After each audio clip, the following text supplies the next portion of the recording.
Assalamualaikum warahmatullahi wabarakatuh. Halo semuanya, perkenalkan saya Intana Permata Dewi, mahasiswa baru 2022 dari Fakultas Keguruan dan Ilmu Pendidikan dengan program studi bimbingan dan konseling di Universitas Lampung. Di sini saya akan membuat video resume PKKMB Universitas di hari pertama dan hari kedua. Di hari pertama dengan materi pertama yang akan disampaikan oleh Bapak Yusrani Yusriandi SIK M Medcom tentang peranan kepolisian RI dalam mengatasi kejahatan digital UU ITE terkait pasal 27 ayat 1 memiliki muatan yang melanggar kesusilaan, pasal 27 ayat 2 memiliki muatan perjudian, pasal 27 ayat 3 memiliki muatan pencemaran nama baik, pasal 27 ayat 4 memiliki muatan pemerasan atau pengancaman. Materi kedua disampaikan oleh Ibu Dr. Sun Setia Herawati STMSI dengan pengembangan karakter mahasiswa berbagai intelektual dan anti kekerasan atau bully. Apa sih itu bully? Bully adalah suatu tindakan fisik maupun non-fisik yang membuat ketidaknyamanan. Bisa terjadi di mana saja seperti sekolah, di rumah, tempat kerja, mall, kafe, dan lain-lain. Materi ketiga disampaikan oleh Bapak Profesor Dr. Kiai Said Akil Siroj, MA, tentang pengembangan karakter mahasiswa dan perspektif agama.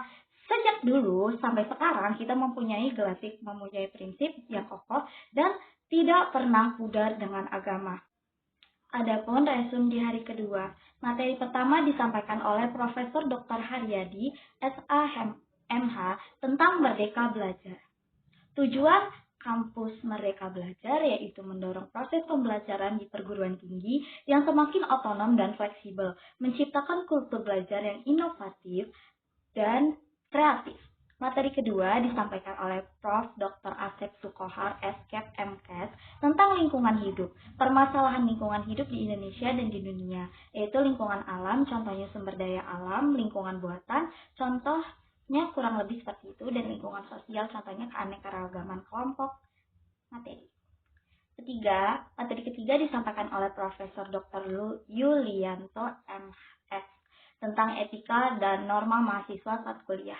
Tidak hanya mengerjakan IPK yang mengejar IPK yang tinggi, mengembangkan kemampuan organisasi, kemampuan pemimpin, maupun mengeluarkan pendapat, dan lain sebagainya. Kemudian materi keempat disampaikan oleh Profesor Dr. Soeharto tentang perguruan tinggi di era revolusi industri dan kehidupan kampus. Di masa pandemi, hal yang harus dipersiapkan untuk melewati perguruan tinggi di era revolusi yaitu kuasai bidang ilmu, asal kemampuan keterampilan, siap berkompeten, dan lain sebagainya.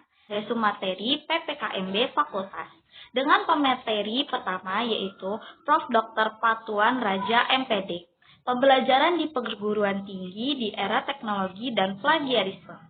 Bagaimana kita menyikapi dosen? Dosen menganggap bahwa mahasiswa itu sangat mandiri. Proses pembelajaran di universitas dan SMA itu sangat berbeda.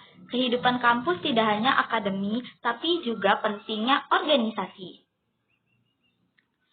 Materi selanjutnya yaitu terkait plagiarisme atau penciplakan. Plagiarisme adalah sama seperti pencurian. Ketika melaksanakan tugas-tugas dan kita menulis dan kalimat isi yang kita ambil adalah kata-kata milik orang lain, itu sama saja menciplak atau merupakan hasil curian.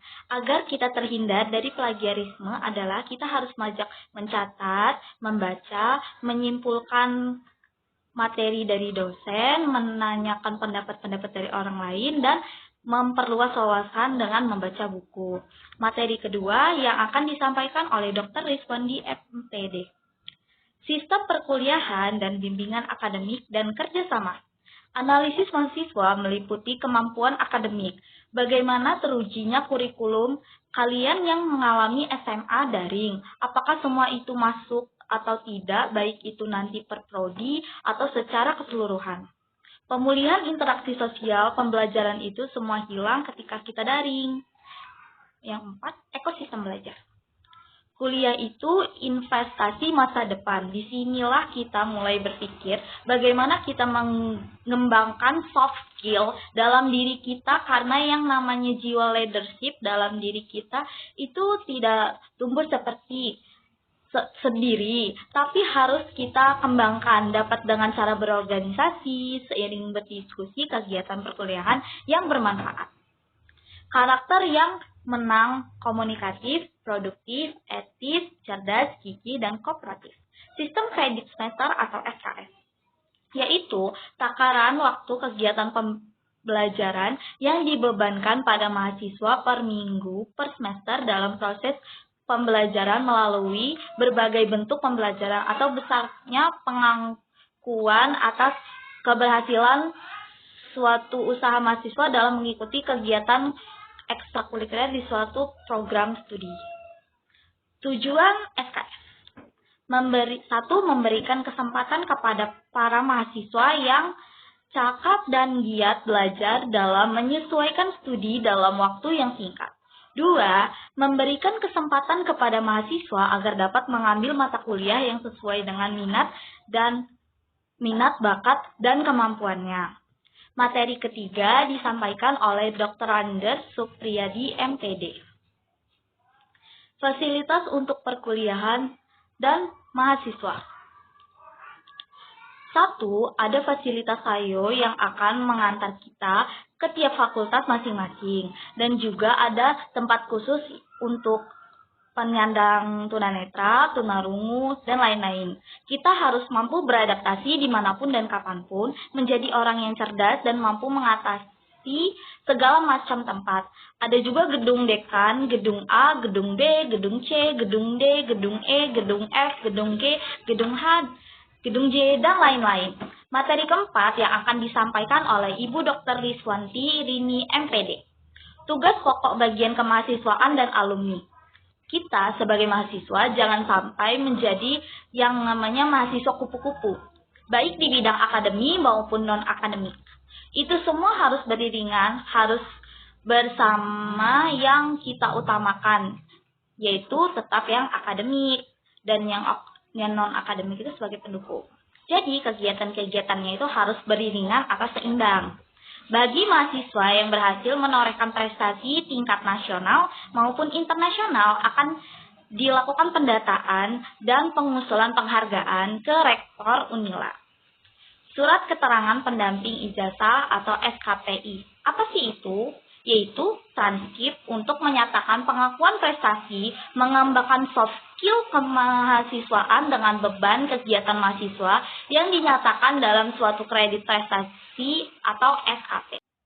Materi PKKMB Prodi Bimbingan Konseling membahas tentang gambaran umum Prodi Program Studi dan Bimbingan Konseling atau PSBK. Fakultas Keguruan dan Ilmu Pendidikan FKIP Universitas Lampung, terbentuk dalam perjalanan sejarah yang cukup panjang dengan beberapa kali terjadi pergantian nama program studi, dimulai tahun akademik 1979 sampai 1980.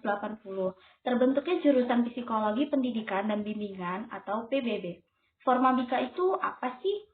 Formabika atau Forum Mahasiswa Bimbingan dan Konseling Unila merupakan suatu forum mahasiswa yang ada di kampus lingkungan bimbingan dan konseling Universitas Lampung. Formabika didirikan bertujuan untuk mempererat hubungan silaturahmi antara mahasiswa bimbingan dan konseling sebagai wadah kaderisasi mahasiswa BK, serta sebagai upaya membangun kesadaran mahasiswa BK dalam berorganisasi.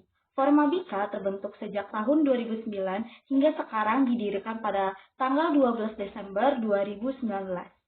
Kabinet Anglur-Selur diambil dari bahasa Sanskerta yang berarti belajar terus tanpa henti. Jadi dapat dianalogikan bahwa Formatika 2022 dapat terus berjalan, tetap berkontribusi penuh walaupun adanya rintangan yang menghambat dan segera menentukan titik terang. Kesimpulan yang dapat diambil dari kegiatan ospek prodi ini adalah membahas tentang gambaran umum program studi bimbingan dan konseling, membahas tentang Formabika dan Kabinet Anglur-Selur, agar kami mahasiswa baru Universitas Lampung dapat mengenal hal-hal yang berkaitan dengan jurusan BK. Sekian, terima kasih. Wassalamualaikum warahmatullahi wabarakatuh.